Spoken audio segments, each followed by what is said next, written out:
Мөлдір айтады, негіз бүкіл идеям бәрін әйел адам тастайды ғой. Осы екеуміздің үйленгенімізге 15 жыл болды осы. Ағып осы бір Дубайға барып қайтпаймыз деп. Дубайға бара жатсың ғой, мен де еріп барайын деген ондай арамдық жоқ қой менде. Сөйтіп айтты, не істейміз ол жақта? Енді жұрттың бәрі сол жақта жүр, Дубайға барып қайтайықшы деді. Ладно деп 10 күнге Дубайға барып келді. Шетелге барып келген екен екеуі. Ол кезде мен де Дубайды көрмеген кезім. Бір қызықты айтайын болған. Кешке қарай Мөлдір айтты, көшеге шығып қайтайықшы деді. Тұрсынбек өзі видеоларын көрсетіп жатты да, міне Дубай деген осындай екен. Не болды? Дубайдың түні әдемі ғой деп. Көрсінші, ең құрман телефон арқылы деп. Дубайдың әдемі жерлерін, көлікпен бара жатқан жерін көрсетеді да. Жақсы деп екеуміз шыққан еді, қол ұстасып жүрейікші деді. Неге? Мына күйеу мен әйел қол ұстасып жүрсе сауап дейді ғой. Астанадан нағып айтпадың деймін. Бұл әңгімені ешкімге айтпағам. Жоқ, енді бұл араб мемлекеті ғой, енді бұл жақта қол ұстасып жүріп сауап жинап алайық деп. Тұрсынбек шошып кетеді. Ладно, енді кім көріп жатыр дейсің деп. Видеоны бүйтіп көрсетіп жатқан кезде жаңағы қасында бір адам тұрады ғой. Қолдан ұстап алып, тас қылып алып, көшеде екеуміз мәз болып. Ондай уақытта адам ойлана алмай қалады екен. Полиция ұстап алды ғой. Расымен полиция ұстап алды. Ашық түрде ал маған не істейсің деген сияқты. Келді, ассалаумағалейкум уақалақал бірдеңе деп жатыр, енді түсінбейсің ғой енді. Қызық бетіңе қарап Құран оқып тұрған секілді жаңағы.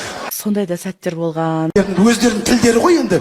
Сасқанымыздан excuse me деп қоясың ғой, бір ағылшынша білетін құсап. Excuse me, now English деп қоясың. Білмеймін енді, нагло кетсе деген. Не үшін ұстап алды десе, қол ұстасып жүруге болмайды екен дейді. Біз айтамыз, біз күйеу мен әйеліміз ғой, бақытты болыңдар деп жатыр. Деп маған әдемілеп деп айтқан кезде мен жүрегім жылып кетті. Бірақ бір қол ұстасып бір-біріңе жақын жүрмеңдер, біздің заң сондай деді. Кешіріңіздер, бірінші рет келіп жатыр, білген жоқпыз деп. Ал кетіп қалды. Сауап жайына қалды.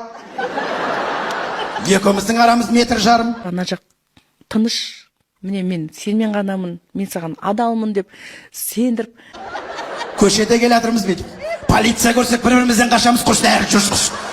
Біз бәлесіне аулақ тыптың шошақтан кетейікші осы. 7-ші, 8-ші, 9-ші жылдарға созды. Одан ары қарай үйде болмайды, келмей. Отқанда баяғыда бразильский сериалдар болатын еді ғой. Енді ол сөз жат жоқ, сүйсе беретін еді ғой құрсын.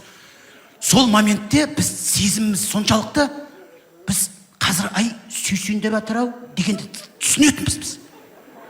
Жаңа жігіт қызға бүйтіп батырған кезде, үйде ол кезде бір телевизор, бәріміз бірге көреміз ғой. Сонда папам, мамаң, атаң, әжең бәрі отырады. Ата әжеңе деп отырады. Сонда міне деп атқан кезде өтірік кухняға ма бір жаққа шығып кететін момент ойластырып, құрсын деп не то болып қалмайын деп шығып кетесің кәдімгі. Кім не жейді деп өтірік бар ғой жаңағыдай. Ан жаққа шығып кетіп, сосын сығалап қарап бір болды ма екен деп жаңағы. Аналар сүйісіп бола бергенде қайтып келе жатасың. Қай жеріне келіп жатыр, не болды, бана кім не істеді деп жаңағы өтірік білмеген адам болып. Қайтадан қой құрсын тағы басталды ма деп кетеді. Артыңнан папаң да жүреді, өйткені онда әке-шешесі отыр ғой. Того сонда қанша жасқа келсе де ұят дегенді білетіміз. Қазіргі балдарда ондай вообще сезім жоқ қой.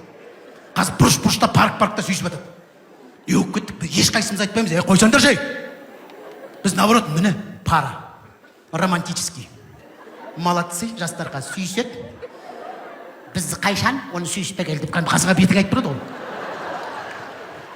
Ассалаумағалейкум, құрметті достар, армысыздар, құрметті Өскемен қаласының тұрғындары, құрметті достар, ата әжелер, аға жеңгелер, бауырлар, достар, сіздерге бір айтарым. Қазір енді алаяқтық өте басым болып тұр. Ертіс полиция бөлімінің ескертуінше сіздерге айтарым, алданып қалмаңыздар, құрметті достар, алданып қалмаңыздар. Қазір неше түрлі болып звондайтындар бар, банктен звондап отырмыз, андан звондап отырмыз, ондан звондап отырмыз деп, неше түрлі SMS-терде келуі мүмкін. Сондықтан да алдымен сіздерге айтар бір ұсынысым, сол банктен хабарласып біліп алыңыздар. Осындай маған келіп жатыр, расымен бе, өтірік па, шын ба деген секілді. Сондықтан да алданып қалмаңыздар, аман болыңыздар, денсаулықтарыңыз мықты болсын, аман болайық. Ел аман, жұрт тыныш болсын.